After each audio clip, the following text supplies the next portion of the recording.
Assalamualaikum warahmatullahi wabarakatuh. Perkenalkan, saya Nurul Husna STMKEP.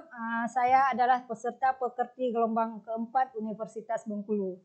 Baik, saya akan mengerjakan real teaching sebagai tugas akhir saya dari pekerti dengan judul Strategi Membantu Klien dalam Pengambilan Keputusan. Kita lihat ya, sebelum kita masuki ke perkuliahan yang materi baru ini, sebelumnya yang materi yang lama Ibu sudah bagikan kelompok ya. Pada kelompok pertama Ibu kasih waktu pembacaan PowerPoint-nya 10 menit dan tanya jawabnya 10 menit. Begitu juga dengan kelompok berikutnya. Baik, saya silahkan untuk kelompok 1. Mungkin sebelumnya saya tanya dulu ya, gimana keadaannya hari ini? Sehat semuanya? Sehat ya? Hadir semua? Hadir. Ada yang enggak ya? Nah, nanti kita di pertengahan akan melakukan absensi ya. Baik, untuk kelompok 1 silakan untuk maju ke depan.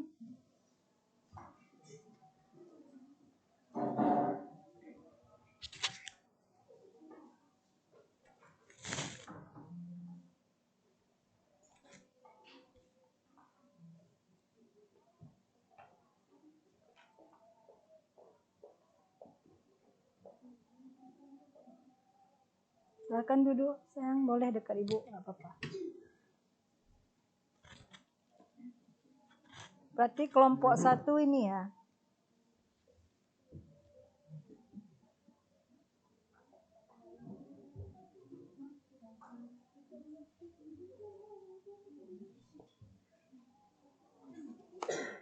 Ini deh.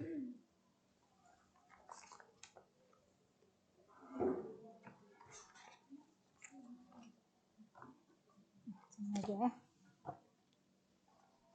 Untuk kelompok 1 orang ada yang membacakan ya PowerPoint-nya ya. Silakan Gina ya. Waalaikumsalam warahmatullahi wabarakatuh. Gina.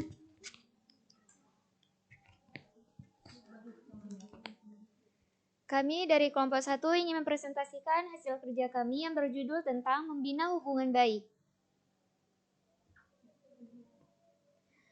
Yang pertama ada keterampilan membina hubungan baik. Keterampilan membina hubungan baik sangat penting dilakukan karena merupakan dasar dari proses komunikasi interpersonal bidan dalam memberikan bantuan kepada klien, keluarga klien maupun tokoh masyarakat. Hubungan baik akan memudahkan klien memahami saran bidan sehingga ingin mengikuti sarannya. Klien juga merasa lebih puas dan ingin kembali lagi untuk memeriksakan diri ke bidan tersebut.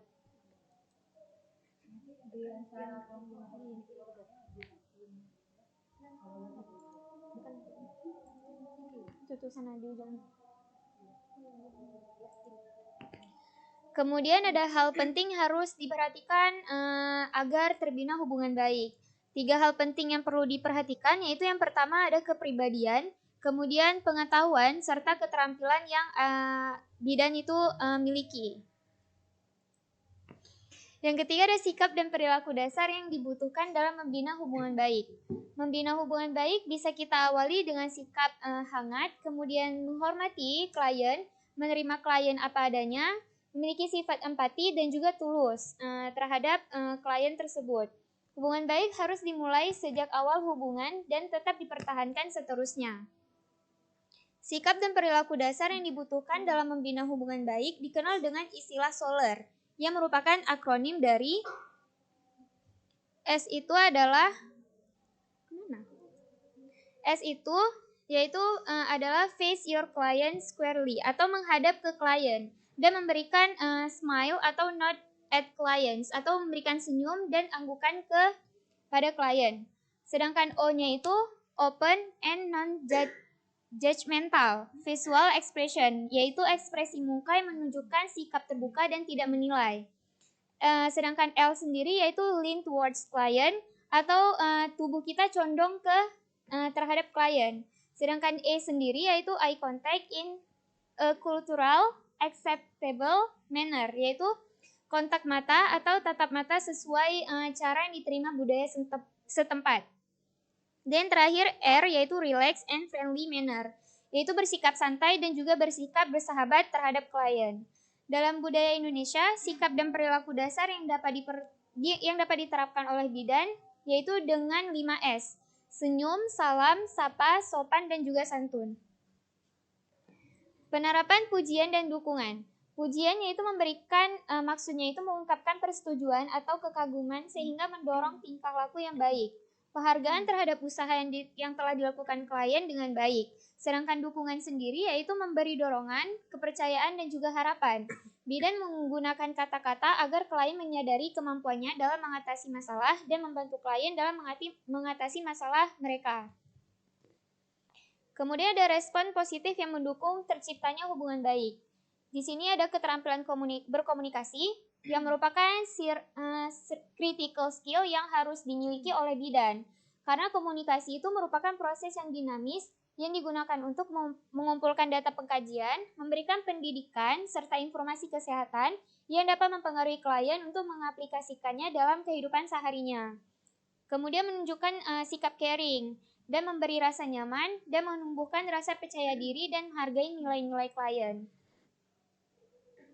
Kemudian ada keterampilan mendengar, di mana beberapa bentuk perilaku respon positif ataupun komunikasi yang baik yang mendukung terciptanya hubungan baik, diantaranya itu dengan cara bersalaman dengan ramah, mempersilahkan duduk, bersabar, tidak menginterupsi atau memotong pembicaraan klien, menggunakan kalimat yang mudah dimengerti, menatap mata klien, menggunakan pertanyaan yang terbuka, mengulang pertanyaan klien, menyimpulkan dan merespon klien, menjaga kerahasiaan, memberi dukungan kepada klien, menggunakan humor atau cara yang lebih santai, dan tidak melakukan penilaian, serta mendengarkan dengan penuh perhatian, menanyakan alasan klien datang ke bidan tersebut, kemudian menghargai apapun pertanyaan maupun pendapat klien, dan memohon maaf bila ada masalah sensitif ataupun pribadi yang diutarakan oleh atau yang ditanyakan oleh si bidan tersebut terhadap kliennya.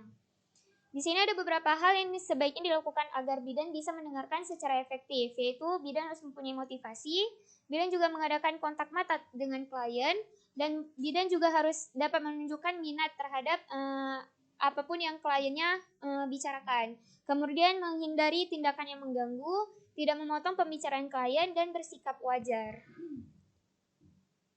Di sini juga ada bentuk pertanyaan. Misalnya kayak pertama pertanyaan tertutup. Ada beberapa bentuk pertanyaan. Pertama ada pertanyaan tertutup. Pertanyaan tertutup itu pertanyaan yang jawabannya sudah pasti dan ini biasanya hanya membutuhkan jawaban iya ataupun tidak untuk mengumpulkan informasi yang faktual. Sedangkan pertanyaan yang terbuka itu merupakan pertanyaan yang menuntut, di mana jawaban yang memungkinkan ada yang macam ragam jawaban dan memberi kebebasan menjawab pada klien. Kemudian ada pertanyaan mendalam. Maksudnya itu menggali lebih dalam apa yang sudah diungkapkan oleh klien, sehingga informasi yang didapatkan bisa lengkap dan juga mendetail. Dan terakhir ada pertanyaan mengarahkan atau sugesti, yang berarti bidan mengarahkan apa yang dibicarakan oleh klien. Kemudian bertanya efektif. Untuk menggali informasi yang dibutuhkan dari klien, maka kita sebagai bidan itu harus mampu mengajukan pertanyaan yang terarah. Berikut tips atau cara bertanya yang efektif yang bisa digunakan oleh bidan. Yang pertama itu menggunakan intonasi suara yang menunjukkan perhatian, minat, dan juga keakraban dengan klien. Kemudian menggunakan kata-kata yang mudah dipahami oleh klien, mengajukan pertanyaan satu persatu, dan menunggu jawaban dengan penuh perhatian. Dan yang terakhir menggunakan kata-kata yang mendorong klien untuk tetap bicara. Seperti dan, bagaimana, lalu, maksudnya. Kemudian juga ada bila harus menanyakan hal-hal yang sangat pribadi itu, jelaskan alasan mengapa kita harus menanyakan hal tersebut. Kemudian hindari penggunaan kata tanya mengapa, karena kemungkinan klien itu dapat merasa disalahkan. Kemudian juga bisa mengajukan pertanyaan yang sama dengan berbagai cara bila klien belum paham. Dan menghindari pertanyaan yang mengarah, dan menggunakan pertanyaan terbuka karena lebih efektif. Sekian dari presentasi kami. Apakah ada yang ingin bertanya? Ada.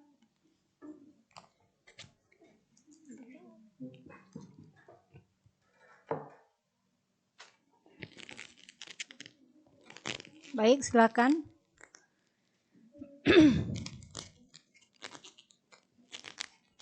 Tadi udah dipaparkan ya materi dari kelompok 1, mungkin adik-adik yang kelompok yang lain di sini bisa berpartisipasi aktif ya, karena ini akan menjadi catatan bagi saya untuk memberikan nilai akhir. Silakan.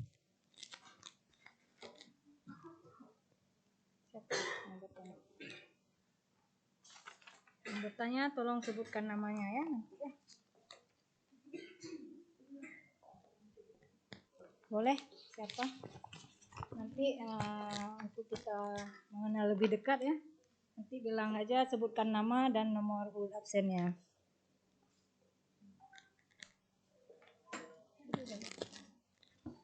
Assalamualaikum warahmatullahi wabarakatuh. Baik, saya dari kelompok 3, perwakilan dari kelompok 3, nama saya Saradila. Baik, saya ingin bertanya pada kelompok 1. Bagaimana cara membina hubungan yang baik antara konselor dan konseling? Baik.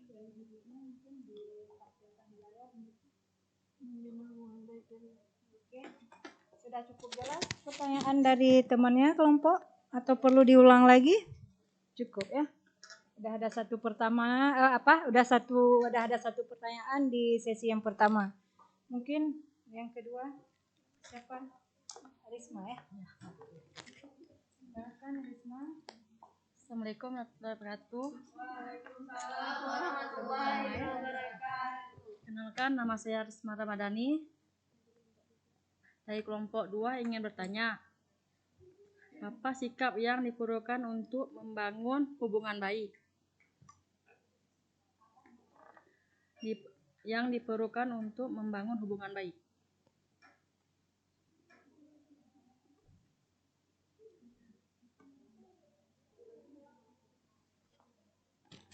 Gimana kelompok 1? Cukup jelas pertanyaan dari Risma? Bisa kita lanjut ya, satu pertanyaan lagi ya untuk sesi pertama ya. Siapa lagi yang mau adik-adik? Oke. Sesi berikutnya ya, Lisa.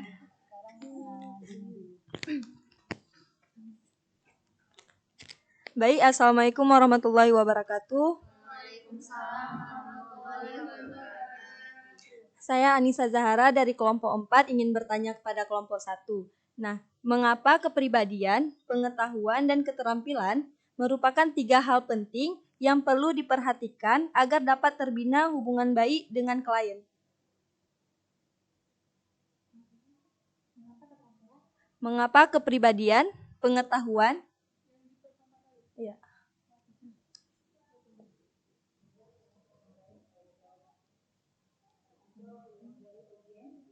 Baik, sekian.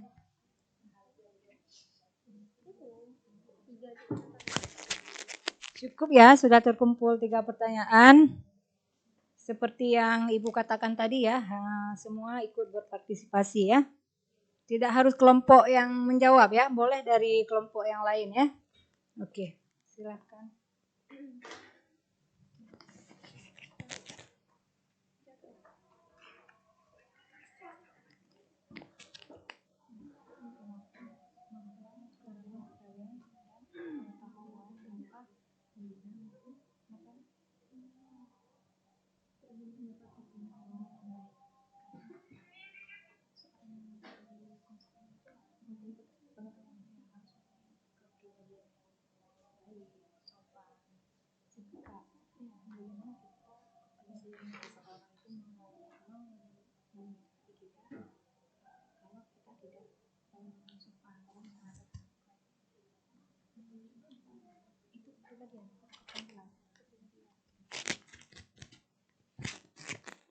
Untuk adik-adik yang lain boleh ya langsung nanti disiapkan untuk pertanyaan sesi kedua ya. Karena di sini kita akan membuka juga nanti sesi kedua ada 3 pertanyaan ya.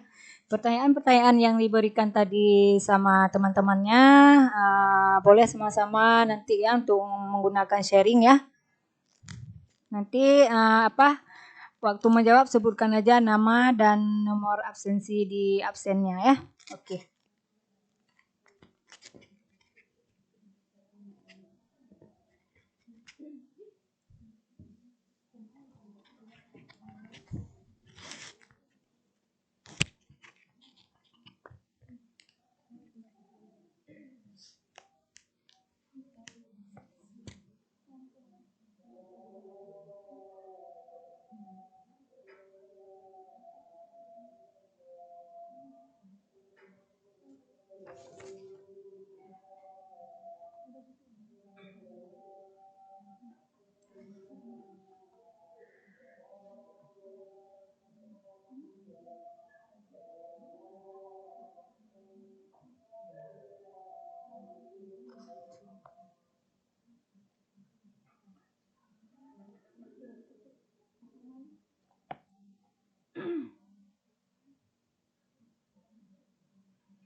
Ya, baik. Ya, Bu. Assalamualaikum warahmatullahi wabarakatuh. Saya akan menjawab pertanyaan dari Saradila. Bagaimana cara membina hubungan yang baik antara konselor dan konseling? Jawabannya perilaku attending, empati, refleksi, eksplorasi, menangkap pesan utama, bertanya, dan dorongan minimal. Senyum mengangguk ke klien, ekspresi muka menunjukkan sikap terbuka dan tidak menilai, tubuh condong ke klien, kontak mata atau tatap mata sesuai cara yang diterima budaya setempat, santai dan sikap bersahabat. Apakah bisa diterima? Baik, terima kasih.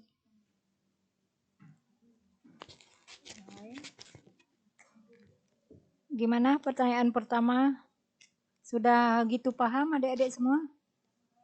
Paham ya? Masih ada yang sharing tentang pertanyaan pertama atau udah pas? Siap.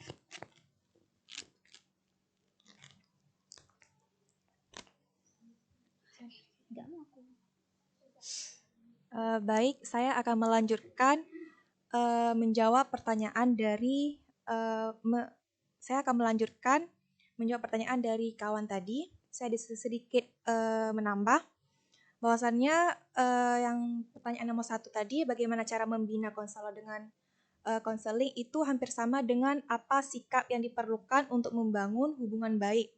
Jadi dalam membina konselor kita sebagai seorang bidan untuk klien itu pastinya tentu dengan sikap yang baik gitu. Seperti senyum. Kita sebagai seorang bidan ini harus memberikan senyuman ataupun sikap yang baik lah. Tidak mungkin kan kita memberikan penyuluhan itu marah-marah. Bagaimana mereka seorang klien menyikapi kita kalau kita memberikan penyuluhan itu dengan ekspresi yang marah kayak gitu, tidak ada senyum. Jadi yang pertama tentunya senyuman ya. Selanjutnya ada sapa. Bagaimana kita mengetuk rumah orang tanpa adanya sapa?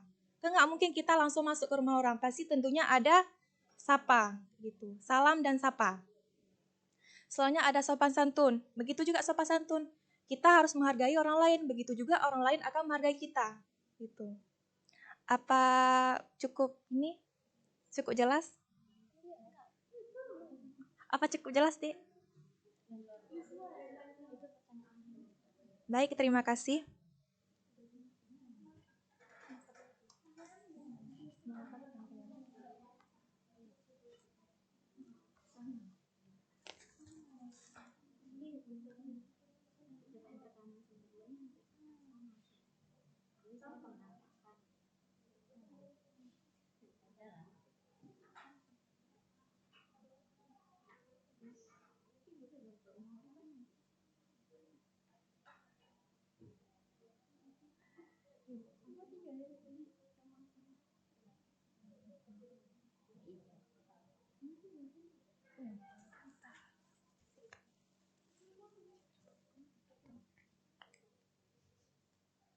Baik, pertanyaan dari Anissa tadi ya, nomor 3. Mengapa keterampilan, kepribadian, dan pengetahuan dapat terbina hubungan baik dengan klien? Nah, karena kita itu harus memiliki kepribadian, pengetahuan, dan keterampilan sebagai seorang konselor atau seorang bidan. Karena seorang bidan itu harus memiliki kepribadian yang baik, seperti yang Cu Ima jelaskan tadi, harus sopan, harus santun, dan bersikap baik kepada klien kita, agar klien kita itu mau mendengarkan kita.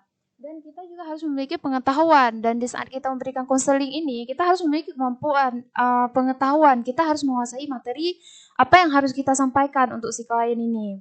Dan keterampilan juga kita harus memiliki skill. Kalau misalkan kita mempunyai kepribadian yang baik, pengetahuan yang cukup, tetapi kita tidak memiliki skill, otomatis klien ini tidak mau datang ke kita karena kita tidak memiliki skill. Misalnya memasang KB AKDR misalnya, kita tidak memiliki skill itu, tapi kita bisa menjelaskan ke dia. Otomatis si klien ini tidak mau datang lagi ke kita gitu. Makanya semua hal ini akan terbina dengan baik dengan adanya kepribadian, keterampilan, dan pengetahuan yang baik. Bisa dimengerti? Sudah cukup bagus ya penjelasan dan jawaban dari kelompok ya. Mungkin dari audien yang lain ada yang mau ditambahkan? Mungkin Eli atau Dini, Anissa, ada penambahan sedikit tentang bagaimana cara membina hubungan baik dengan pasien gitu. Ada, Dek? Sudah cukup pas ya? Jadi mungkin sedikit ya, langsung aja ya, untuk setiap kelompok mungkin ada sedikit tambahan dari saya sendiri. Cara membina hubungan baik dengan pasien, yang pertama itu memerlukan empati ya, memberikan empati, terus di situ juga kita ada pengertian ya sedikit ya. Terus komunikasi yang baik juga akan kita dengarkan bagaimana keluh kesah pasien secara seksama. Terus kita hormati juga privasi dari pasien kita, terus berikan perhatian penuh saat dalam kita misalnya ini pada pasien yang melahirkan ke kita ya, saat dalam kita memberikan perawatan. Berarti harus ada perhatian juga dari kita gitu. Oke, untuk kelompok pertama ya. Tadi yang terakhir ada pertanyaan dari siapa? Dari Nurul ya. Mengapa membangun hubungan baik dengan pasien itu harus gitu ya? Mungkin gini, dengan kita membangun hubungan baik dengan pasien itu merasa kita hargai yang pertama ya. Terus merasa didengar, merasa pasien itu kita dipahami dan percaya pada perawatan yang diberikan gitu dengan kita membuat hubungan baik. Mungkin seperti itu sedikit penambahan ya, karena yang lain sudah cukup lengkap dari kelompok. Dan kelompok 1 alhamdulillah aktif-aktif semua ya, kita berikan push dulu buat kelompok. Oke. Untuk kelompok 1 boleh duduk pada tempat masing-masing, kemudian kelompok berikutnya maju ke depan ya, kelompok kedua. Untuk pembacaan PowerPoint benar-benar 10 menit ya. Untuk tanya jawab juga 10 menit, mungkin nanti ada satu orang yang meminit ya waktu yang memberitahukan nanti di sini boleh 10 menit untuk kelompok kedua.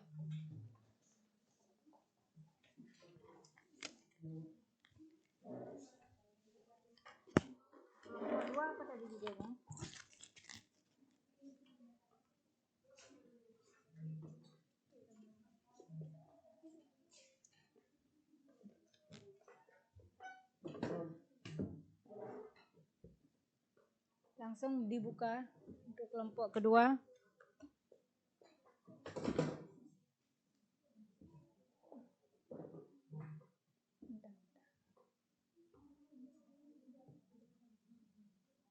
Kelompok kedua dengan judul keterampilan inti komunikasi interpersonal dan konseling ya. Boleh langsung kelompok 2 dibuka, siapa yang pertama?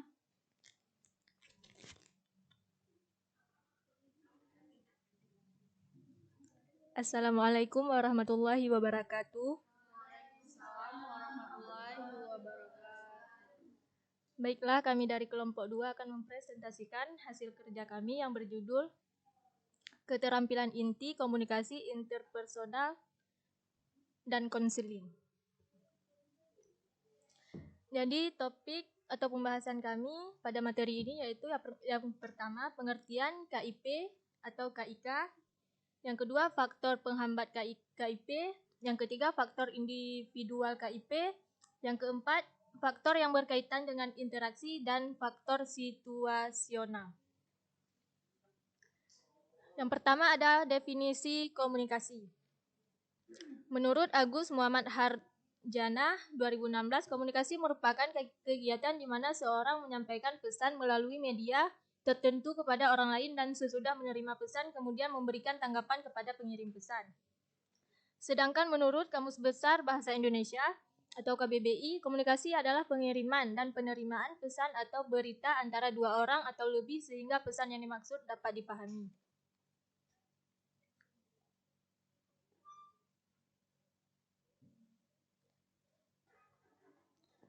Kemudian ada definisi komunikasi interpersonal. Komunikasi interpersonal adalah interaksi yang dilakukan dari orang ke orang bersifat dua arah, baik secara verbal dan nonverbal, dengan saling berbagi informasi dan perasaan antara individu dengan individu atau antar individu di dalam kelompok kecil. Kemudian ada unsur-unsur komunikasi. Yang pertama ada komunikator, yang kedua media atau saluran.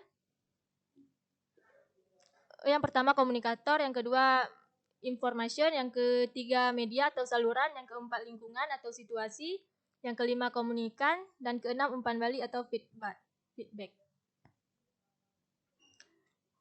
Kemudian ada faktor penghambat KIP atau KIK. Proses konseling yang intensional atau mendalam dan efektif akan membantu klien untuk berkembang secara optimal. Sebaliknya, jika proses konseling berjalan tidak efektif dan kurang mendalam, maka sudah dipastikan akan gagal mencapai tujuan dan bahkan merusak klien. Yang pertama ada ketidakmampuan konselor. Misalnya, seorang bidan untuk berkomunikasi dengan jelas dan tidak mampu menangkap apa yang dikatakan klien. Yang kedua, konselor gagal mengenali masalah yang dialami oleh konseling. Faktor individual KIP atau KIK. Orientasi kultural atau berkaitan budaya merupakan faktor individual yang dibawa seorang dalam melakukan interaksi. Yang pertama ada faktor fisik, yaitu kepekaan panca indera, usia, dan jenis kelamin. Yang kedua sudut pandang, yaitu persepsi dan nilai. Yang ketiga faktor sosial, yaitu citra diri, jarak, peran dan hubungan, pengetahuan, emosi, dan lingkungan. Keempat ada faktor yang berkaitan dengan interaksi, meliputi tujuan dan harapan terhadap komunikasi, sikap terhadap interaksi, serta pembawaan diri seorang terhadap orang lain seperti kehangatan, perhatian, dan dukungan. Tujuan dan harapan komunikasi diri seseorang terhadap interaksi serta pembawaan, yaitu biasanya terjadi apabila dalam suatu komunikasi atau konseling, komunikator tidak memberikan konseling sesuai kebutuhan klien. Maka apa yang disampaikan komunikator tidak akan didengar atau diperhatikan oleh klien karena tidak sesuai dengan harapannya. Kemudian sikap terhadap interaksi. Sikap terbuka dan bersahabat sangat mendukung komunikasi, tetapi sebaliknya seseorang yang tertutup dan kurang bersahabat akan sulit untuk diajak komunikasi. Kemudian ada lanjutan, pembawa diri seorang terhadap orang lain.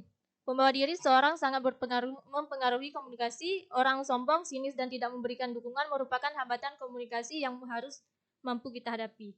Kemudian Kemudian ada faktor situasional, yaitu dapat mempengaruhi jalannya komunikasi dan tentu saja hasilnya. Sebab situasi dapat membuat pihak-pihak yang berkomunikasi wajar atau tidak wajar, entah merasa minder, tidak percaya diri, takut, gemetar, berkeringatan, atau merasa super terlalu sibuk. Percaya diri, kelewatan berani, amat fit. Tidak semua individu memiliki rasa percaya diri yang cukup.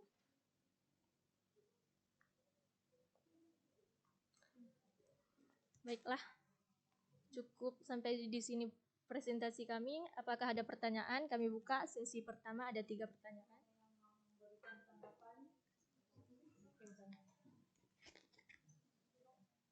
Baik, ada yang mau ditanyakan atau yang memberikan pendapat atau mungkin ada di antara teman-teman yang lainnya yang referensi yang udah diambil dari kepustakaan oleh kelompok berbeda dengan referensi yang adik-adik baca. Ada yang mau di-sharingkan tentang apa judulnya tadi? Tentang keterampilan inti komunikasi interpersonal konseling ya. Dari mulai awal dari pengertiannya ada faktor-faktor penghambat, faktor individual, faktor berkaitan dengan interaksi, atau faktor situasional.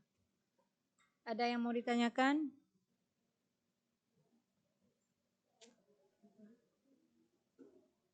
Unsur komunikasi ini ada berapa tadi? Kalau nggak ada yang ditanyakan, Ibu yang menanyakan ya. Ada?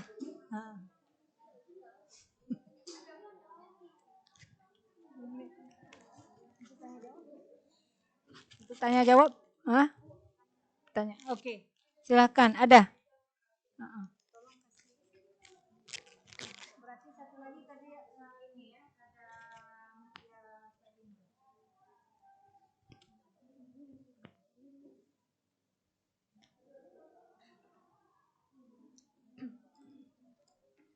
Assalamualaikum warahmatullahi wabarakatuh. Saya Faiza Rahma Putri ingin bertanya kepada kelompok 2. Manfaat apa yang dirasakan jika kita memiliki kemampuan interpersonal skill dalam aktivitas sosial masyarakat?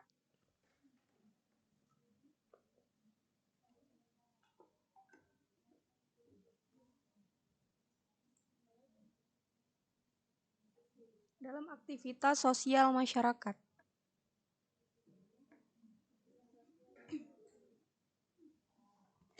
Sudah jelas ya? Jelas dengan pertanyaan? Maaf ya. Boleh lewat sedikit dek. Mungkin satu lagi tadi ya, ada Mutia ya. Silakan Mutia. Sampai coba geser sini.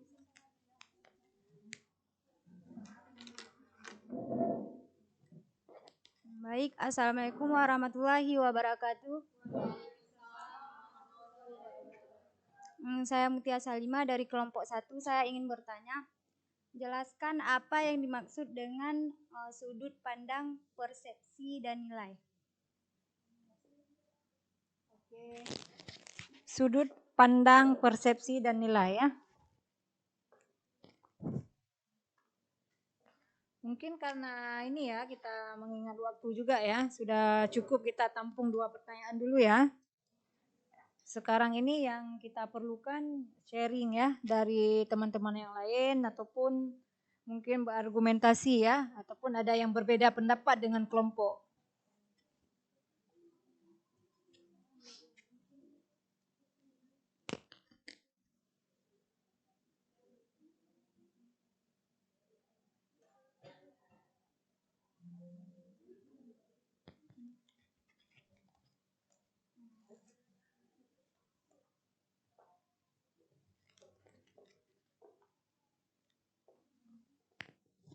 Ini Ibu mau bertanya ya sekarang ya, sambil menunggu kelompok.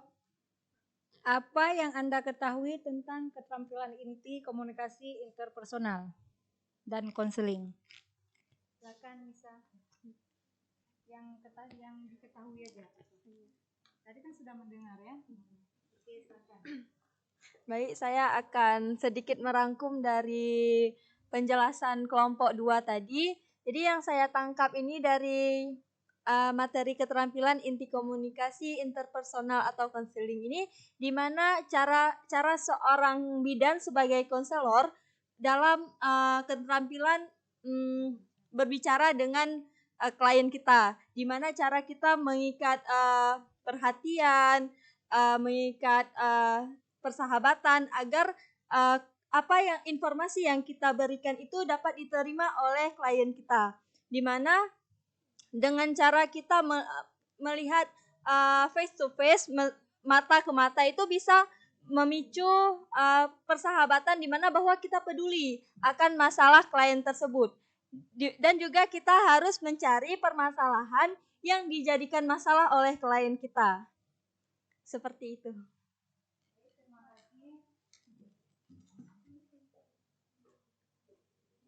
Terima kasih buat Anissa ya. Kasihkan reward dulu buat Nisa. Gimana, masih bersemangat ya? Ada tadi pertanyaan dari siapa tadi? Dari siapa aja? Dari Mutia Salima sama Faiza. Yang mana Faiza? Oh iya. Kelompok silakan.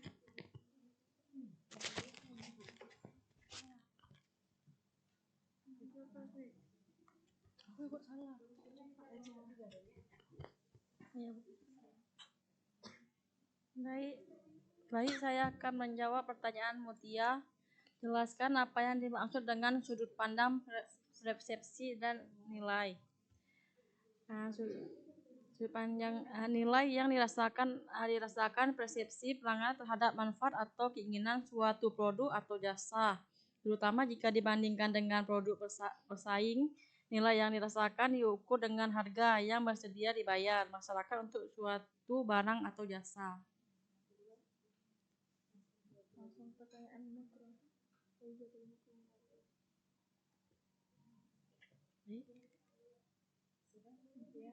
Bisa diterima? Terima kasih, Mutia.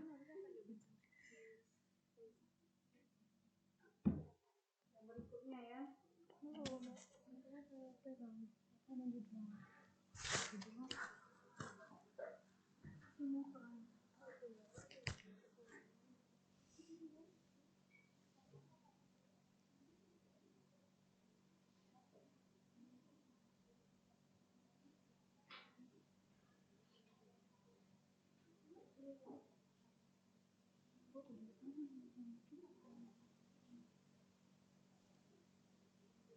Untuk mahasiswa yang lain boleh langsung lihat ke materi yang kelompok 3 ya.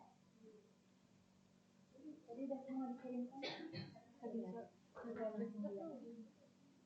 mau berpendapat nanti ya. Karena ini kita kelompok 3 dan 4 mungkin nggak ada yang difokuskan untuk yang bertanya lagi ya. Tapi yang berargumen dan mengutarakan pendapat tentang judul kelompok yang sudah kita berikan. Ya, boleh.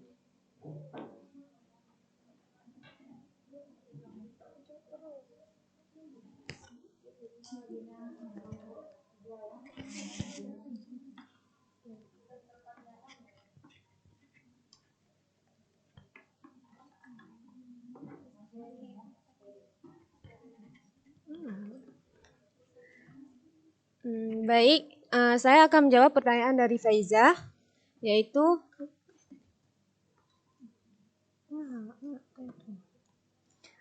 manfaat apa yang dirasakan jika memiliki kemampuan interpersonal skill dalam aktivitas sosial masyarakat. Jadi dengan kita memiliki kemampuan kita, kita mampu menjaga komunikasi yang baik antara klien ataupun orang lain, dan juga kita dapat memahami perasaan klien. Misalnya kayak ini, klien kita ada dia ada keluhan gitu, kita bisa merasakan membagi kayak gitu, dan ide yang mereka sampaikan kita harus terima. Jangan kita pas orang tuh kasih ide ke kita salahkan orang tuh, jangan kayak gitu. Sudah bisa diterima? Terima kasih. Baik, sekian dari presentasi kami hari ini. Assalamualaikum warahmatullahi wabarakatuh. Waalaikumsalam warahmatullahi Siap untuk kelompok 3 dan 4 ya.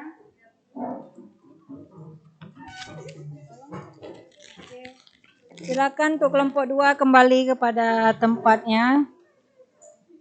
Kita masuk kelompok 3 dan 4.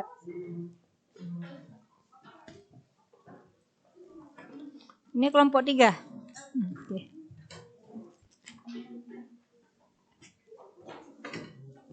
Langsung buka Dini.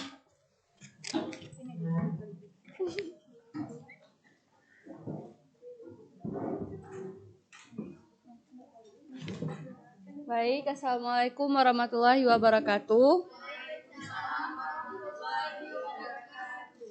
Kami dari kelompok 3 ingin mempresentasikan hasil kerja kami yang berjudul Komunikasi dalam Praktik Kebidanan atau Interpersonal dan Intrapersonal.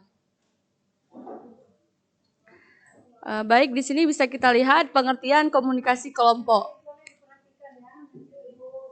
Berargumentasi ya, memberikan pendapat ya. Kelompok adalah sekumpulan orang yang mempunyai tujuan bersama yang berinteraksi satu sama lain untuk mencapai tujuan bersama, mengenal satu sama lain dan memandang mereka sebagai bagian dari kelompok tersebut. Menurut Dedi Mulyana 2005, kelompok ini misalnya adalah keluarga, kelompok diskusi, kelompok pemecahan masalah, atau suatu komite yang tengah berapat untuk mengambil suatu keputusan. Menurut Walgito, komunikasi kelompok terdiri dari dua kata, komunikasi dan kelompok. Komunikasi dalam bahasa Inggris communication berasal dari kata lain komuni dan cation dan bersumber dari kata komunis yang berarti sama. Pengertian komunikasi interpersonal secara umum adalah komunikasi antara orang-orang secara tatap muka. Masing-masing orang yang terlibat dalam komunikasi tersebut saling mempengaruhi persepsi lawan komunikasinya. Komunikasi interpersonal adalah komunikasi manusia yang diungkapkan Tubbs dan Moss. Peristiwa komunikasi masih dua orang mencakup hampir semua komunikasi informal dan basa-basi. Percakapan sehari-hari yang dilakukan sejak saat kita bangun pagi sampai kita kembali ke tempat tidur. Komunikasi interpersonal merupakan model komunikasi yang paling efektif, maka model ini dianggap pula paling efektif dalam menjangkau klien dalam proses penggali informasi. Melalui komunikasi tatap muka secara langsung, setiap individu yang terlibat dalam mengetahui respon dari lawan bicara, apakah baik atau buruk. Pengertian komunikasi interpersonal, komunikasi intrapersonal adalah komunikasi yang berlangsung antara satu orang atau terjadi dalam diri individu. Seperti ketika berimajinasi seolah-olah berkomunikasi dengan diri sendiri. Komunikasi ini membantu mengembangkan kreativitas, imajinasi, pemahaman, dan pengendalian diri serta meningkatkan kedewasaan dalam berpikir sebelum mengambil keputusan. Proses komunikasi intrapersonal di sini terbagi menjadi 4, ada sensasi, persepsi, memori, dan transisi. Fungsi komunikasi intrapersonal sendiri di sini sebagai kesadaran diri komunikasi batin memungkinkan orang untuk menyadari semua aspek kepribadian mereka sendiri. Dengan introspeksi, seseorang menjadi sadar akan kualitas yang membentuk kepribadiannya sehingga membuatnya sadar akan motif, aspirasi, dan harapannya terhadap dunia. Yang kedua ada rasa percaya diri. Kesadaran diri membuat seseorang merasa aman dan meningkatkan kepercayaan diri. Yang keempat ada perbedaan komunikasi interpersonal dan intrapersonal. Jadi komunikasi interpersonal adalah komunikasi atau proses interaksi dengan individu lain yang saling mempengaruhi dan biasanya berguna untuk mengelola suatu hubungan. Dari definisi yang sudah dipaparkan di atas, komunikasi interpersonal terjadi antara individu yang menjalin suatu hubungan. Ketika kita menjalin suatu hubungan dengan orang lain, tentu saja kita menganggap dengan individu lain sebagai individu yang menduduki posisi yang khusus dan spesial dalam kehidupan kita sehingga kualitas komunikasi yang terjalin juga sangat diperhatikan. Kualitas komunikasi yang dimaksud adalah adanya keterbukaan, empati, dukungan, berpikir positif, dan kesetaraan. Dengan adanya kualitas komunikasi yang baik, maka hubungan akan semakin terkelola dengan baik.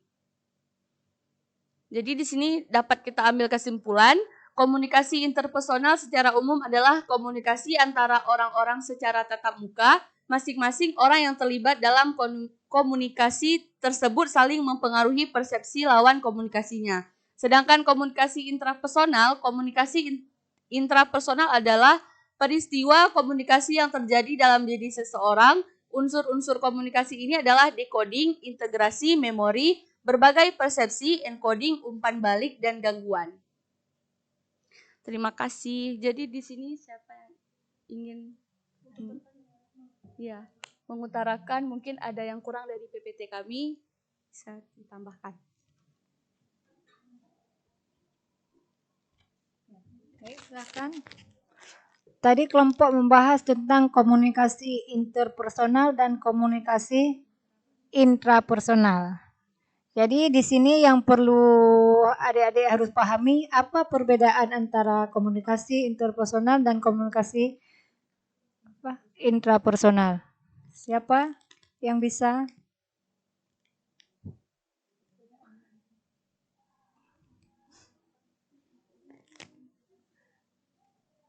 Cut Irma, silakan. Apa perbedaan antara komunikasi intrapersonal dan interpersonal?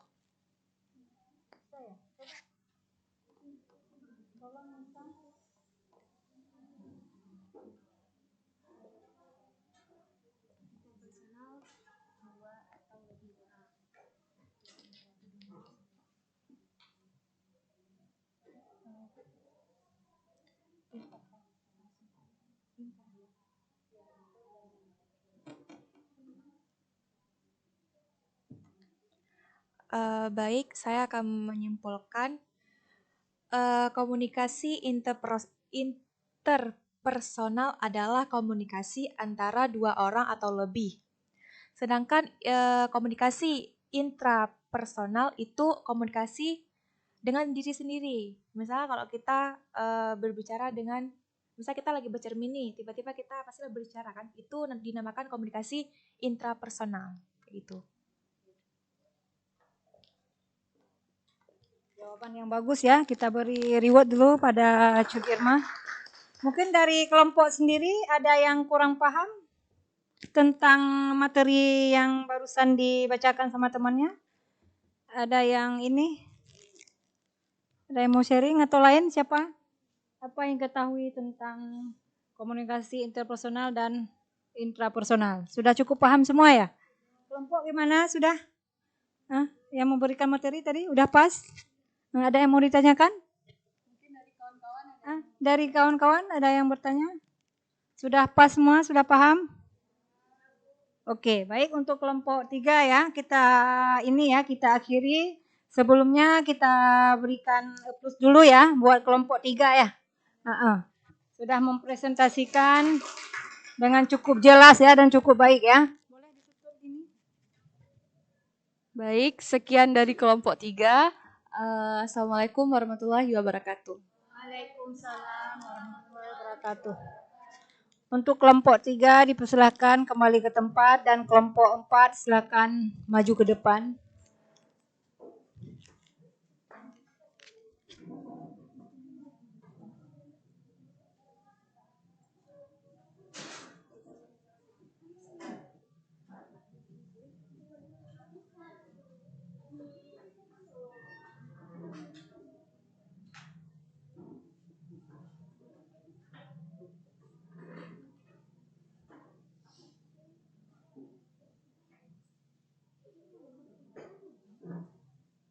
Boleh langsung dibuka kelompok 4.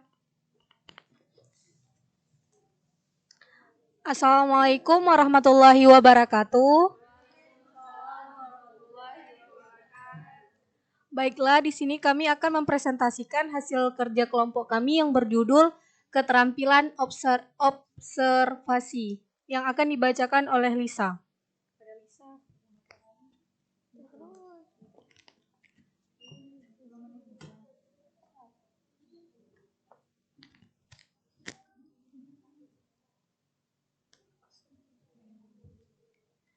Baik, Lisa akan menjelaskan tentang keterampilan observasi.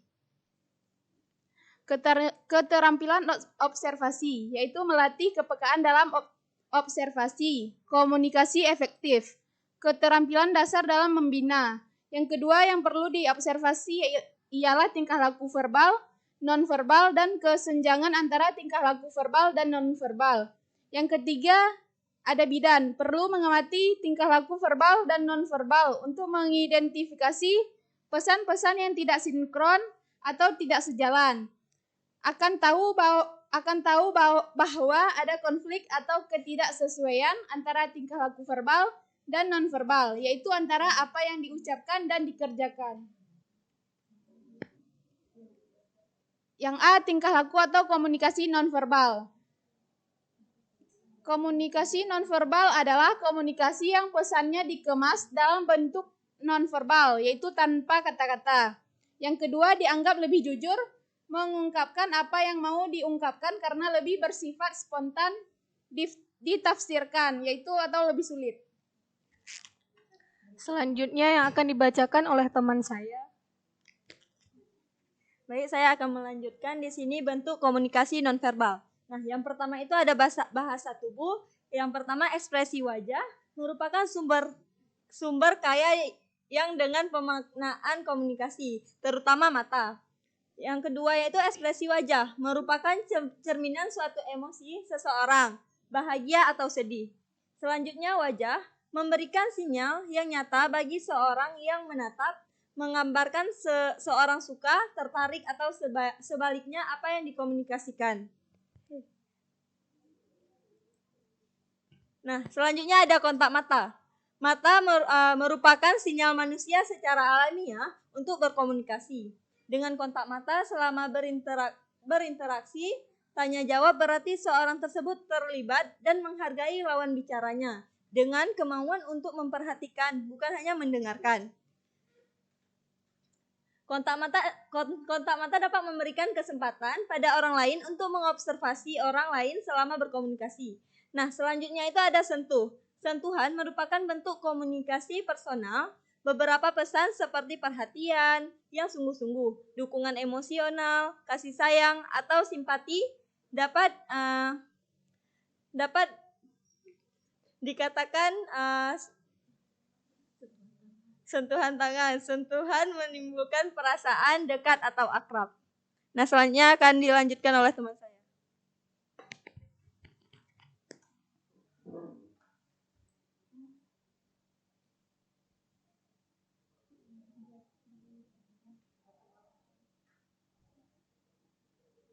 Yang keempat, postur tubuh dan gaya berjalan. Postur tubuh dan gaya berjalan merefleksikan emosi, konsep diri, dan tingkat kesehatannya. Posisi tubuh yang saling berhadapan lebih baik dibandingkan bersisihan dalam berkomunikasi.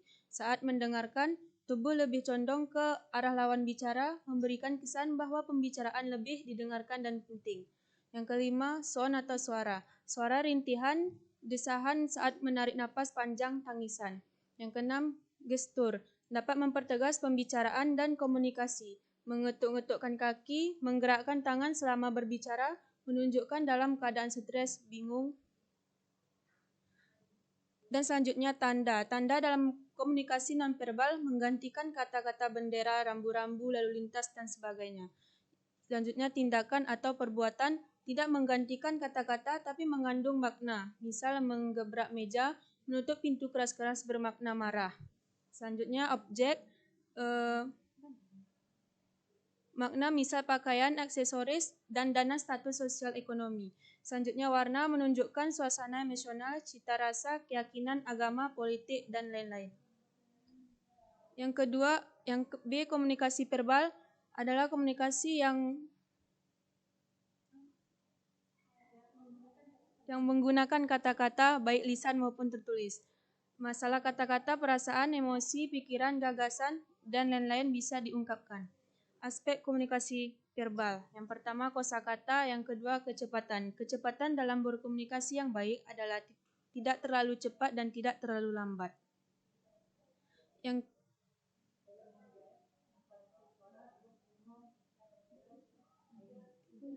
ketiga intonasi suara, 4 humor, 5 singkat dan jelas, 6 timing atau waktu yang tepat.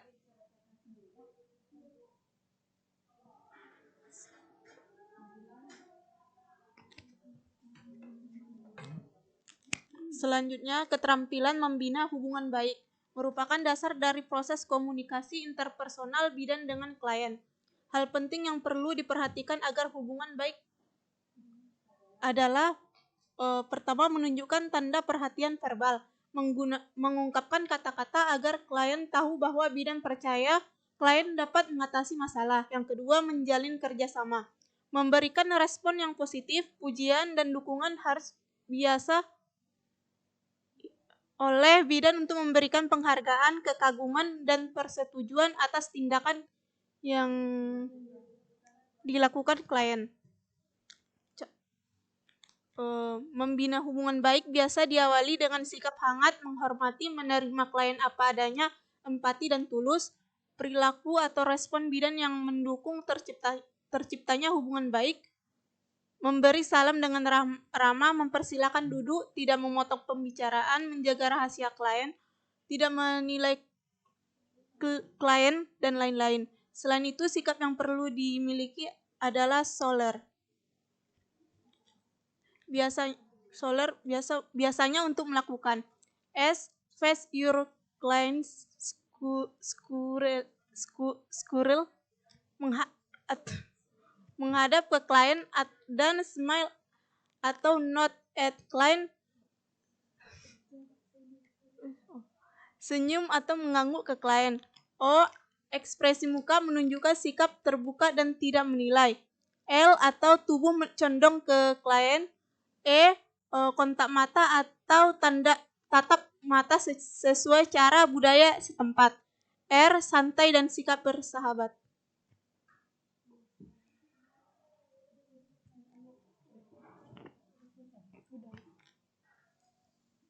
Baik.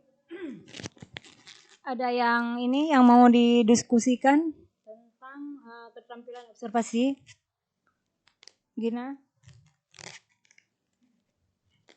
Ada yang mau sharing atau ada yang bertanya? Boleh. Boleh bertanya, boleh. Mau sharing, boleh. Satu dulu ya.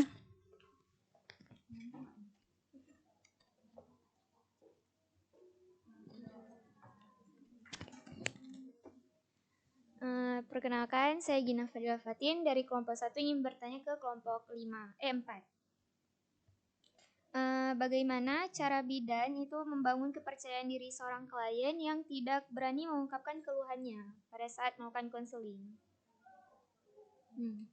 Saya kayak kliennya itu introvert, nggak berani membuka diri.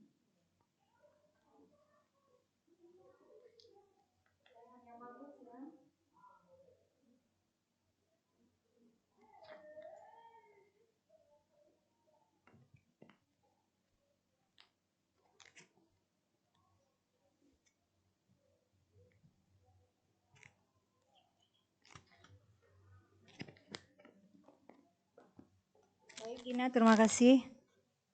Langsung ya kelompok menjawab ya.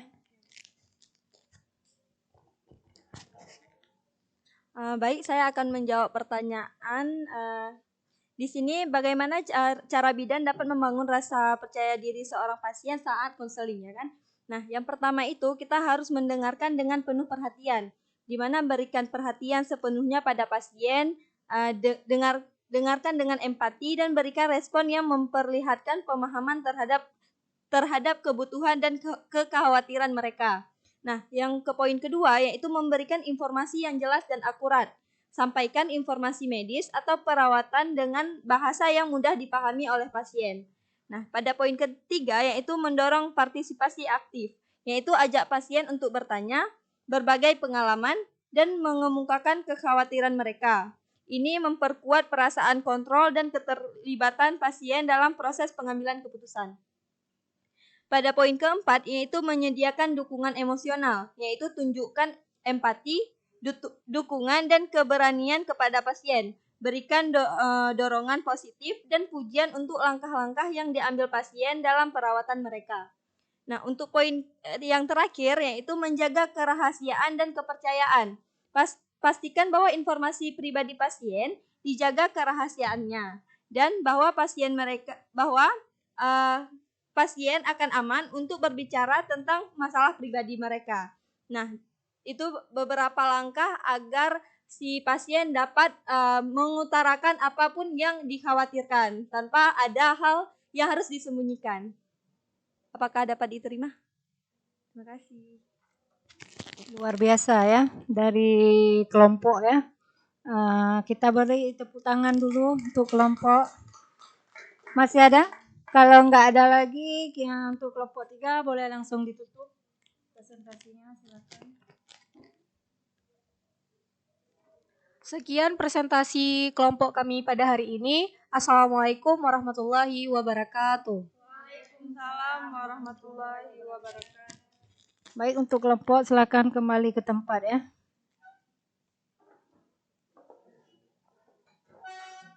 Baik, ini sebelum kita masuk ke materi perkuliahan yang baru, yaitu strategi pengambilan keputusan ya, yang dari Ibu ya.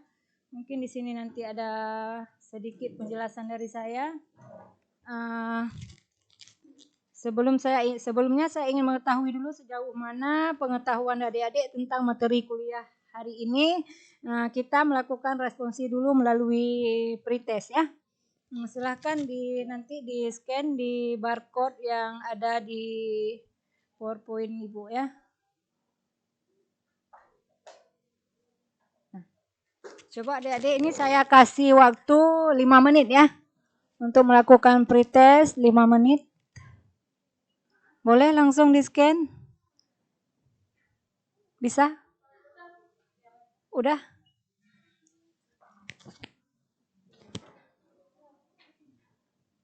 Bisa? Ini Mutia?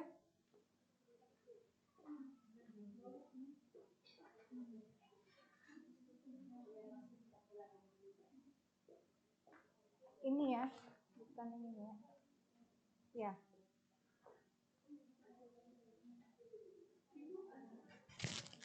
Udah masuk semua? Kita mulai waktunya 5 menit dari sekarang ya.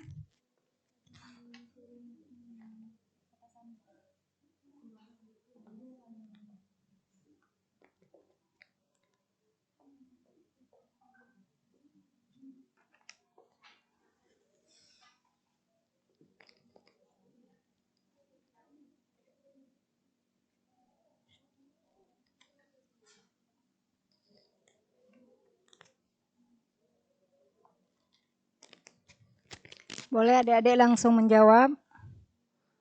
Mungkin di pretest ya, di awal ini belum keluar skornya ya. Nanti pas post testnya nanti akan ada hasil yang adik-adik jawab semua.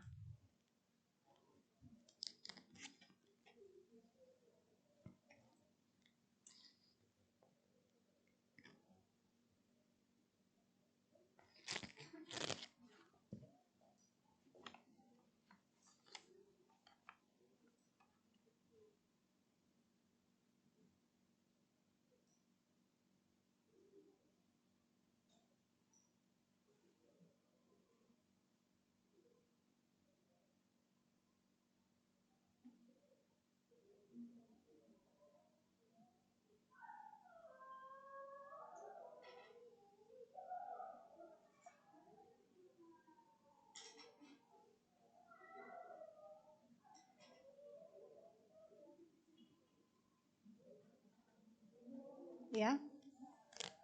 Berapa orang yang belum terkoneksi?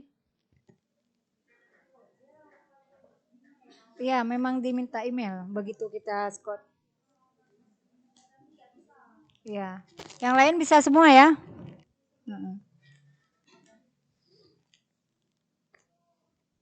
Waktu yang tersisa 4 menit lagi.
Sudah ada yang sudah siap?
Sudah ya, waktunya sudah habis ya.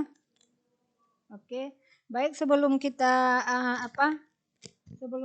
melanjutkan untuk lebih memahami ya ataupun mendalami materi, kalau mahasiswa terlibat membuat sendiri, maka ingatannya biasa akan lebih baik ya daripada hanya mendengar ceramah dari dosen ya. Karena itu saya akan kembali memberikan suatu kasus dan di sini sudah ada kasus pada Ibu. Nanti anak-anak, adik-adik di sini akan mempresentasikannya. Kemudian nanti di dalam kasus ini Ibu akan meminta pendapat dari kalian tentang kasus yang Ibu berikan. Mungkin bisa kita lihat langsung kasusnya ya. Karena kenapa saya selalu melibatkan semua adik-adik di sini? Karena di sini kita menggunakan cara belajar orang dewasa ya, di mana belajar berpusat pada mahasiswa yaitu student center learning, bukan berpusat pada dosen ya. Model kuliah satu arah seperti zaman dulu, biasanya kan dari dosen aja ya, mahasiswanya tidak terlibat langsung. Tugas kelompok ini akan dibahas dan didiskusikan lalu dipresentasikan ya sesuai kita lihat dulu waktunya kita. Di sini boleh ya saya tampilkan langsung. Nah ini pembagian kelompoknya ya, mungkin sudah sesuai dengan kelompok yang tadi ya, kita nggak membagikan lagi. Kemudian ini kasusnya. Adik-adik di sini boleh memahami dulu kasus yang ada di layar, dibacakan dulu. Atau mungkin saya minta satu orang untuk membacakannya ya.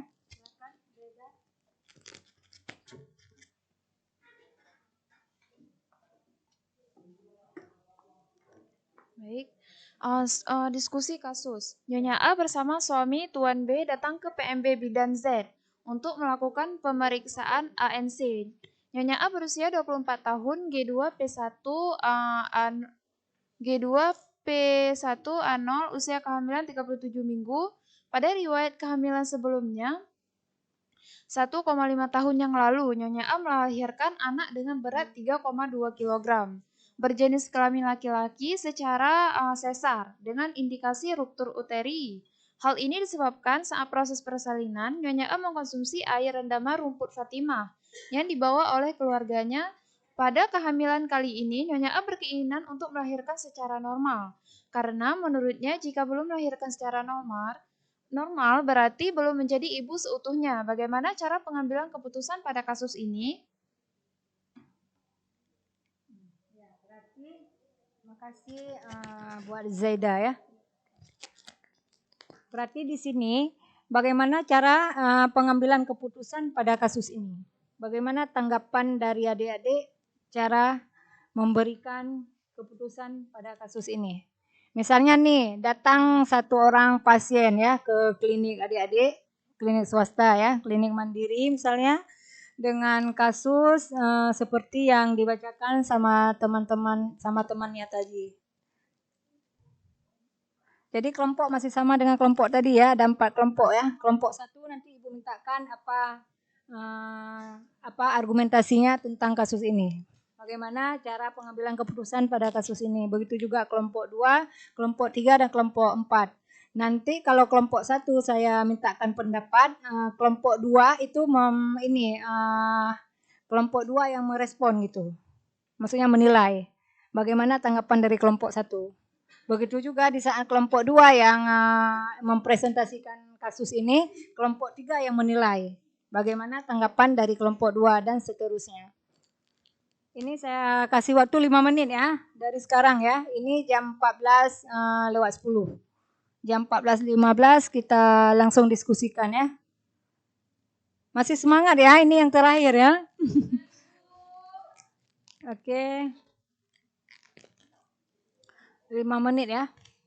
Paham ya?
kelompok 4 ya. Disegerakan ya, kelompok 3 dan 2 dan 1 ya. Nanti Ibu lacak ya kelompoknya ya, nggak harus kelompok 1 duluan yang presentasi. Nanti di sini satu orang dari kelompok membacakan kasus dan satu orang langsung berargumentasi atau memberikan pendapat, dan kelompok yang lainnya menilai ya, menilai dari kelompok 1.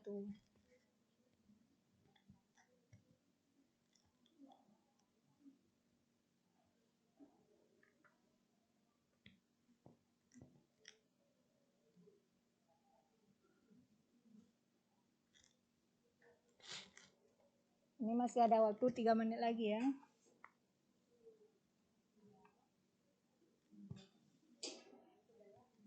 Mungkin sambilan kita menunggu, Ibu absen dulu ya.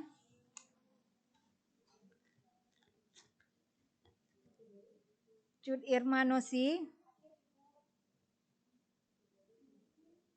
Eka Bima, Eli Nurliza, Gina Fazilah Fatin,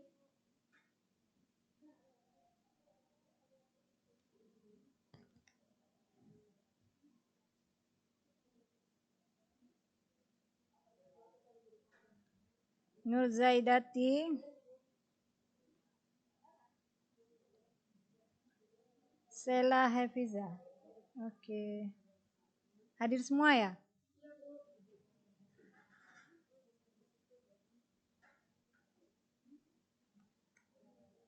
Kita lanjut ya, Anissa Zahara,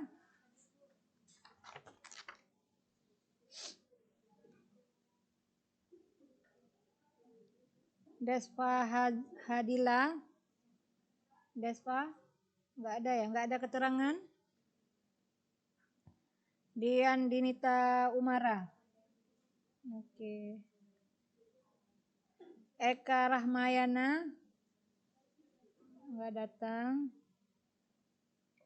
Epi Rahusna, Fadilah Rizki, Faizah Rahma Putri, Jihan Safira. Minggu lalu Jihan nggak datang ya? Izin. Oh, ya. Terus Lisa Maufira hadir. Mukramati. Sepertinya Mukramati tadi nggak ada bersuara ya? Belum ya? Ada?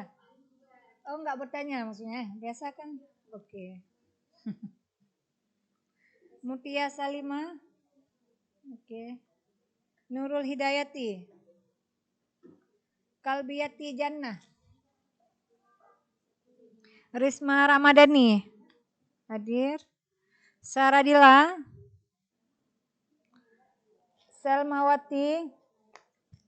Selmawati, izin, ada surat?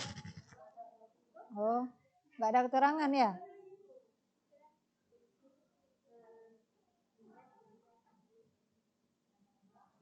Ya yang nggak lagi ya, Cut Putri. Oke. Mardiwi. Kemarin kemana Mardiwi? Beli kampung. Ada acara? Oh, mama sakit. Terus Selvia Padilah. Selvia ya?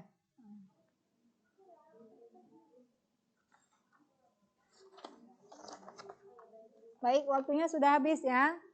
Kita akan segera ya presentasi ya kelompok.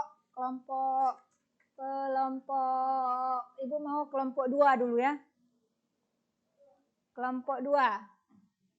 Silahkan, satu orang membacakan kasus, satu orang langsung bagaimana cara pengambilan keputusan pada kasus tersebut. Kelompok lain nanti menilai atau memberikan pendapat ataupun masukan ya. Sebutkan namanya, jangan lupa nomor urut absen ya. Disebutkan juga nomor urut keberapa. Silahkan kelompok 2, siapa yang bacakan kasus? Baca terus Jihan. Nanti teman yang memberi cara pengambilan keputusan pada kasus tersebut. Suaranya boleh ya, agak sedikit besar ya.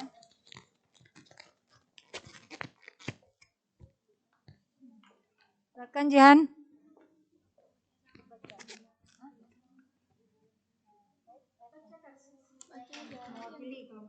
Baik, saya perwakilan dari kelompok 2. Saya akan membacakan diskusi kasus Nyonya A bersama suaminya TNB datang ke PMB Bidan Z untuk melakukan pemeriksaan ANC.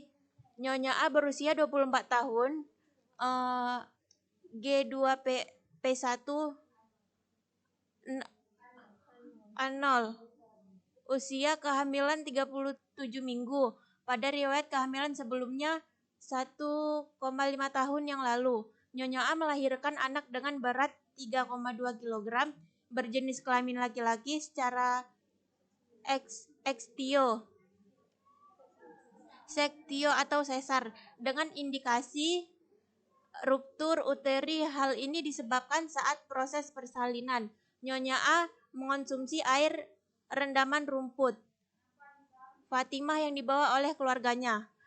Pada kehamilan kali ini, Nyonya A berkeinginan untuk melahirkan secara normal, karena menurutnya jika belum melahirkan secara normal, berarti belum menjadi ibu seutuhnya. Bagaimana cara pengambilan keputusan pada kasus ini?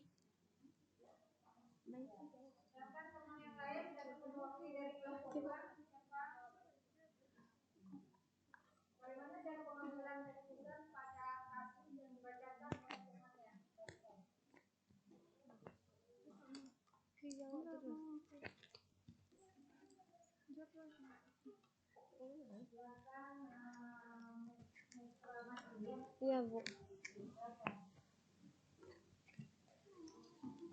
Baik, saya akan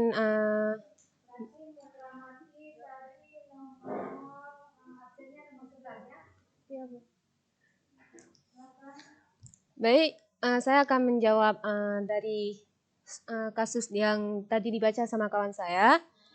Jadi dari kasus tersebut, keputusan dari kelompok kami, Ibu pernah melakukan sesar. Sebaiknya saya sebagai bidan mensarankan Ibu untuk melakukan sesar lagi. Karena apa? Karena nanti takutnya Ibu kalau melakukan persalinan normal bisa terjadi menyebabkan resiko yang tinggi untuk Ibu. Bisa terjadi jahitan yang ada di perut Ibu terbuka. Kita nggak tahu ke depannya kayak mana. Jadi sebaiknya Ibu melakukan persalinan normal. Persalinan sesar.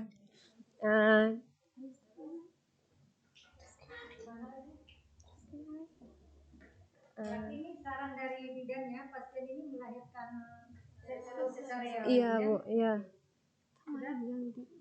Yang seutuhnya sudah. Oke. Ada lagi tambahan dari kelompok sendiri? Sebelum saya minta tanggapan dari kelompok lain. Masih ada? Sudah pas? Sudah Risma, Jihan, Nurul. Sudah Nurul, mau ditambahkan? Ada? Oke, ada sedikit tambahan dari Nurul ya. Baik, dari contoh kasus tadi, jika belum melahirkan secara normal, berarti ibu tuh belum menjadi ibu seutuhnya. Ibu merasa kalau dia nggak normal, lahiran normal, berarti dia nggak jadi seutuhnya di ibu. Nah, jadi sebelum kita kan sebagai klien tuh kan kita konseling dulu ke bidannya, mencek kayak gitu. Misalnya Bu, misalnya kalau misalnya bayinya sungsang kan nggak mungkin kita lahiran normal, jadi harus SC. Jadi kita berikan konseling kepada ibu seperti itu biar ibu merasa dia pantas menjadi ibunya, gitu Bu. Tepuk tangan dulu buat Nurul, luar biasa ya. Oke, silahkan untuk kelompok 1 ya, memberi komentar, masukan ataupun tambahan atau saran kepada kelompok 2. Irma ya.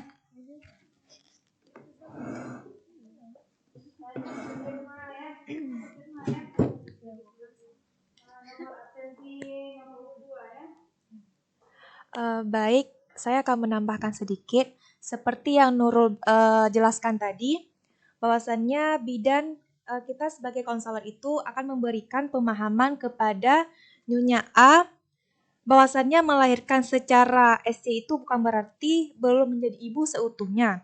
Karena seorang ibu yang telah mengandung dan melahirkan itu sudah termasuk ke dalam kategori ibu seutuhnya.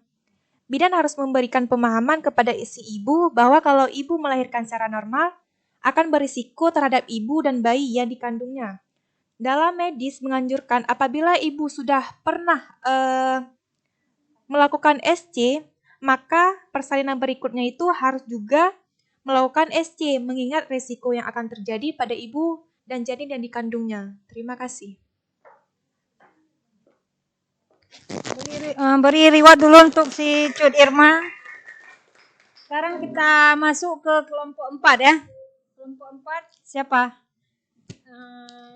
Bisa ya. Baik, saya akan ini Bu, kami tambahkan atau dari awal dari kami? Ini mau tambahkan ke kelompok 1 atau mau mulai Dari awal? Oh ya. presentasi? Baca ya. Mungkin langsung aja. Baik, berdasarkan kasus yang di depan ini saya bisa simpulkan yang pertama itu peran bidan, kita tuh harus memberikan konseling kepada ibu. Di mana di sini ibu meminta agar pada kehamilannya yang ketiga dia meminta ingin normal karena sebelumnya dia itu SC. Nah, di sini peran kita bidan kita harus menjelaskan di mana bahaya dan faktor yang beresiko apabila seorang ibu di mana setelah melakukan sesar akan melakukan persalinan normal. Ini juga dalam rentang waktu yang masih sangat singkat, di mana 1,5 tahun ibu ini ingin melahirkan secara normal setelah SC. Yaitu kita harus memberikan kita harus terima dulu apa yang ibu inginkan. Namun untuk kebaikannya kita harus menjelaskan di mana ibu sebaiknya harus melakukan sesar lagi karena dengan resiko-resiko yang tidak memungkinkan akan membahayakan ibu dan bayinya.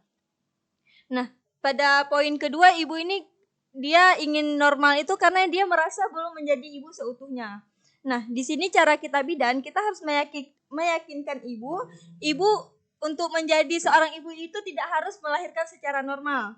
Yaitu seorang ibu itu dengan cara merawat, melahirkan, berjuang, memberikan ASI itu sudah sangat menjadi ibu yang seutuhnya. Jadi tidak ada persepsi bahwa harus persalinan normal agar menjadi ibu seutuhnya. Luar biasa ya kelompok 4. Kita lanjut ke kelompok 3 dan kelompok 1. Kelompok 3 yang mana? Ini. Eka, Eli, siapa?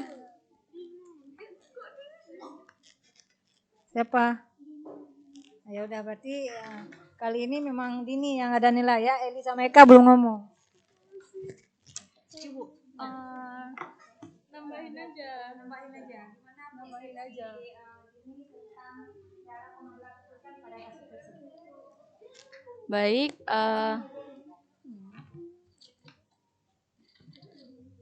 Baik, saya ingin menambahkan dari kelompok 4. Benar yang dijelaskan oleh kawan kita tadi, bahwa untuk menjadi ibu seutuhnya itu tidak dilihat dari proses persalinan, tetapi dilihat bagaimana dia berjuang, mengandung, dan merawat setelah dia melahirkan. Jadi kita lihat dulu, di sini kan ibunya ingin melahirkan normal, tetapi dia setahun yang lalu dia baru melahirkan secara SC.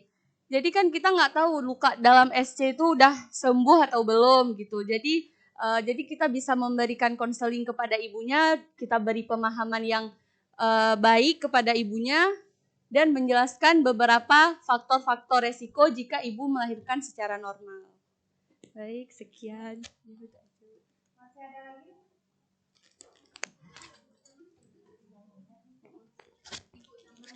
Tambahan dari Eka. Baik Eka, silakan. Nah, kita sarankan kepada ibunya bahwasannya komplikasi nanti kepada ibunya jika secara normal kan lukanya itu mungkin belum sembuh kan. Jadi ibunya itu sudah menjadi ibu yang seutuhnya. Yang penting ibu dan anaknya selamat. Terus ibunya itu udah menjadi ibu yang utuh sesungguhnya, mengandungkan dan merawat menyusui. Makasih Bu Eka ya, beri tepuk tangan dulu Bu untuk Eka. Kita akan lanjutkan ke kelompok 1 ya. Kelompok 1, mungkin boleh silakan bangun Zaida. Satu kelompok lagi ya kita ya. Di sini aja.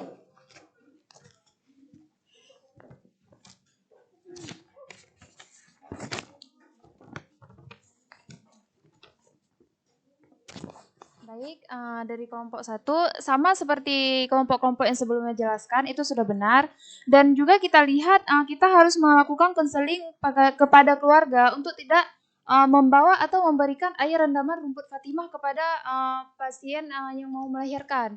Karena menurut penelitian air rendaman rumput Fatimah ini belum efektif. Berapa cc yang harus diberikan kepada pasien yang mau melahirkan. Jadi kalau misalkan kita berikan terlalu banyak, ya jadi indikasinya bisa terjadi ruptur uteri karena kontraksinya itu terlalu kuat. Baik, itu saja dari kelompok kami. Assalamualaikum warahmatullahi wabarakatuh. Assalamualaikum warahmatullahi wabarakatuh. Oke ya, luar biasa ya kelompok 1 ya. Makasih Zaida udah mewakili dari kelompok 1.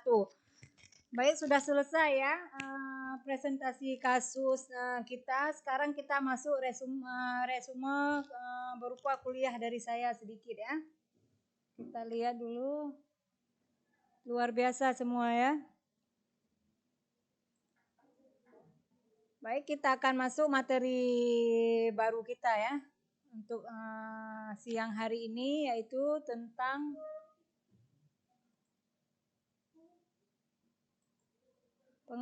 strategi membantu klien dalam pengambilan keputusan ya. Di sini seperti yang adik-adik ketahui ya, nama mata kuliah kita yaitu komunikasi dalam praktik kebidanan ya. Jumlah SKS-nya ada 2 SKS juga ya, mungkin udah Ibu jelaskan minggu lalu nih ya. Kita masuk lagi ke untuk asesmen pembelajaran pada materi hari ini yaitu asesmennya itu di akhir perkuliahan mahasiswa mampu memahami tentang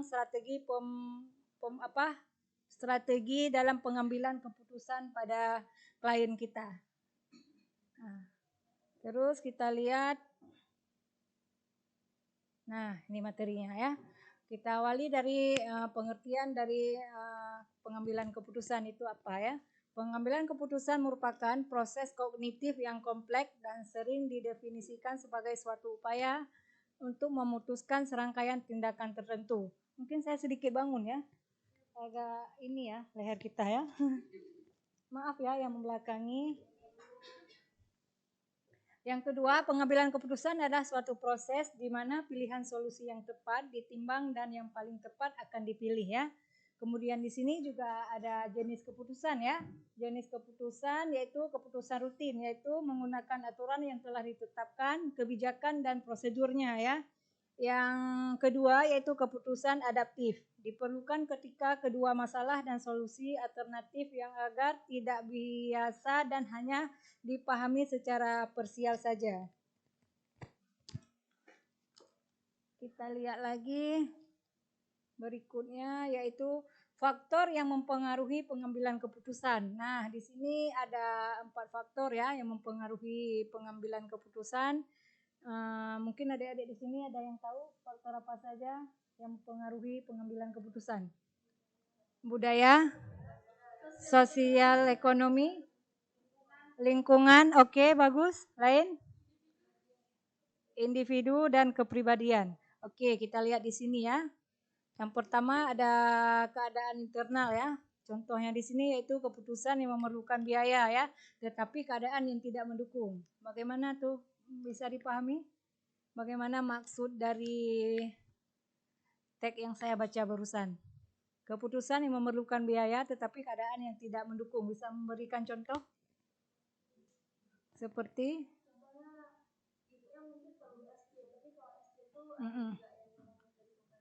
Heeh. Ya, misalnya seperti obat ya. Misalnya ada yang obat yang digunakan yang termasuk ke dalam BPJS, ada juga yang harus kita beli sendiri. Betul. Bagus ya Anissa ya, terima kasih ya. Yang kedua, tersedianya informasi yang diperlukan, informasi yang cukup akan membuat keputusan menjadi lebih baik ya. Paham ya sampai sejauh ini. Terus yang ketiga, keadaan eksternal. Keadaan atau lingkungan di luar dapat berupa ya, ekonomi, sosial, politik, hukum, budaya, dan lain-lain harus ikut diperhatikan. Yang keempat, kepribadian dan kecakapan pengambilan keputusan, penilaian keputusan, tingkat intelijensi, kapasitas, kapabilitas, dan keterampilan. Terus yang berikutnya, ini yang kelima ya. Yang kelima, faktor budaya ya. Faktor budaya apa saja yang dimaksud di sini? Ya ada istiadat, terus faktor budaya meliputi peran budaya ya, subbudaya dan kelas sosial. Faktor sosial meliputi kelompok, acuan, keluarga, peran dan status ya. Berarti status juga di sini sangat mempengaruhi faktor pengambilan keputusan ya. Terus yang ketujuh, yang berikutnya di sini ada faktor pribadi yang termasuk usia dan tahan siklus hidup, pekerjaan, keadaan ekonomi, gaya hidup, kepribadian dan konsep diri. Yang terakhir yaitu faktor psikologi. Apa saja yang meliputi dari faktor psikologi? Boleh siapa yang tahu? Faktor psikologi? Mental. Terus baby blues, oke. Pada pasien yang pasca melahirkan ya. Ya, kita lihat di sini ya. Meliputi motivasi, persepsi, pengetahuan, keyakinan dan pendirian.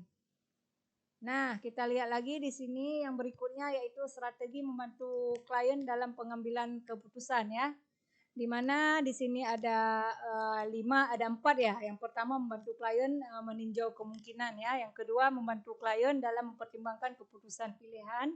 Yang ketiga membantu klien dalam mengevaluasi pilihan ya. Yang keempat membantu klien dalam menyusun rencana kerja dan menyelesaikan masalahnya. Paham sampai di sini? Oke, kita lanjut ya. Nah, mungkin setelah saya paparkan ini ada yang kurang paham atau sudah cukup paham ya sebelum kita mengambil kesimpulan. Dan kesimpulannya itu nanti adik-adik yang menyimpulkan ya, bukan dari saya sendiri. Nanti saya hanya bisa merangkum saja. Boleh? Siapa yang mau membuat kesimpulan? Kesimpulan dari yang saya barusan dimulai dari slide di awal pengertian ya, jenis keputusan. Terus ada faktor-faktor yang mempengaruhi pengambilan keputusan. Terus ada 8 faktor tadi ya. Terus berikutnya strategi membantu klien dalam pengambilan keputusan. Saya mintakan kalau nggak ada yang tunjuk tangan ya untuk menyimpulkan, saya akan panggilkan nama saja ya. Siapa yang bisa menyimpulkan perkuliahan kita pada hari ini? Gina? Ya, silakan ya Gina ya.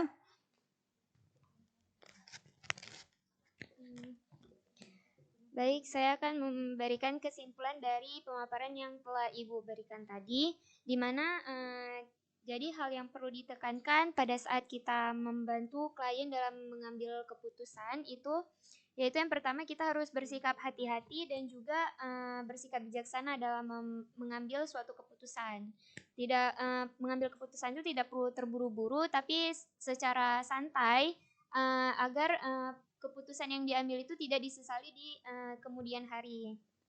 Kemudian yang kedua bisa keputusan dibuat itu setelah kalau boleh keputusan itu diambil setelah diberikan seluruh informasi tentang suatu masalah tersebut kayak gitu.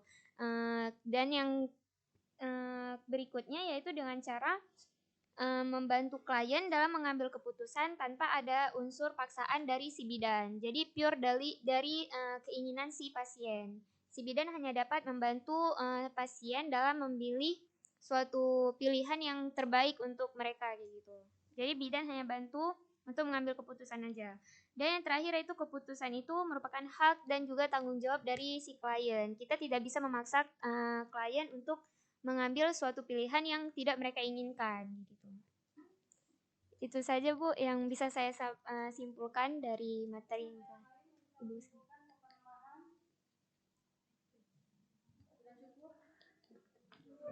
Sudah ya, sudah puas ya. Beri reward kepada Gina ya. Luar biasa Gina ya, terima kasih banyak Gina. Sini kita lihat ya yang dari kesimpulan yang dari saya di sini ya, mungkin adik-adik bisa melihat sendiri ya di sini. Terus kita sudah di penghujung ya, sudah memasuki ke post test.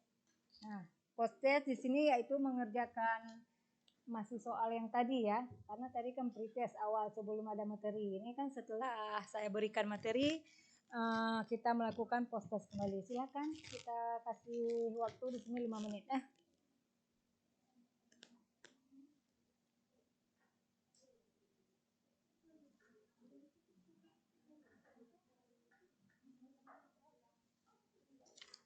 5 menit dari sekarang ya. Ini jam 14.37. Berarti jam berapa Dede? Jam 14.42 ya.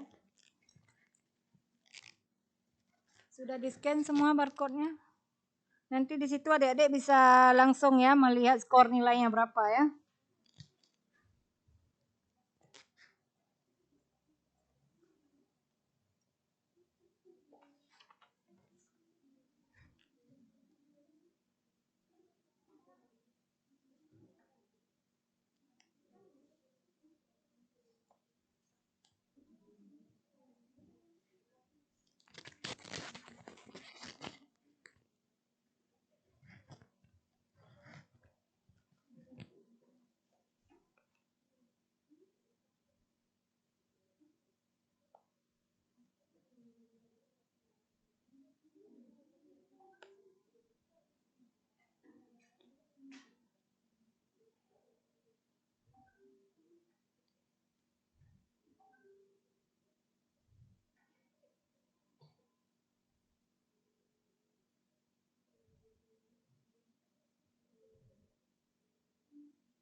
Sama. Gak bisa masuk ya? Coba tes lagi. Enggak, itu dia cek memang sama. Ya, post. Ya, nanti tekan lihat skor. Ya.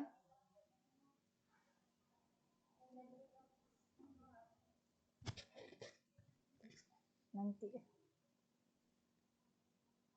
Berarti bisa masuk semua ya? Oke.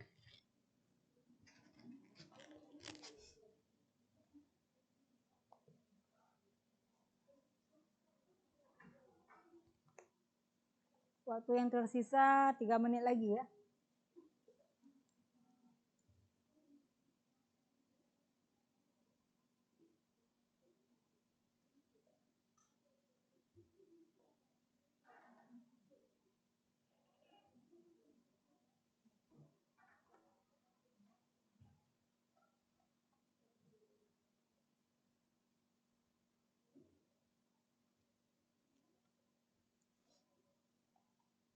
Masih ada waktu 2 menit lagi.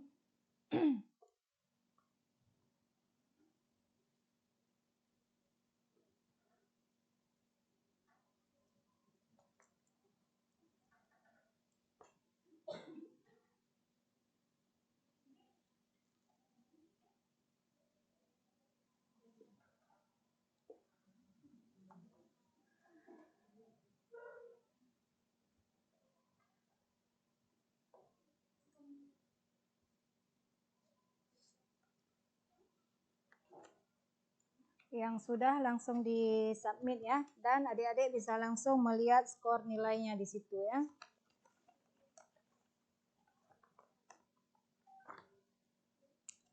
Dengan berakhirnya postes, maka berakhir pula perkuliahan kita pada hari ini. Saya tutup dengan wabillahi taufiq wal hidayah. Assalamualaikum warahmatullahi wabarakatuh.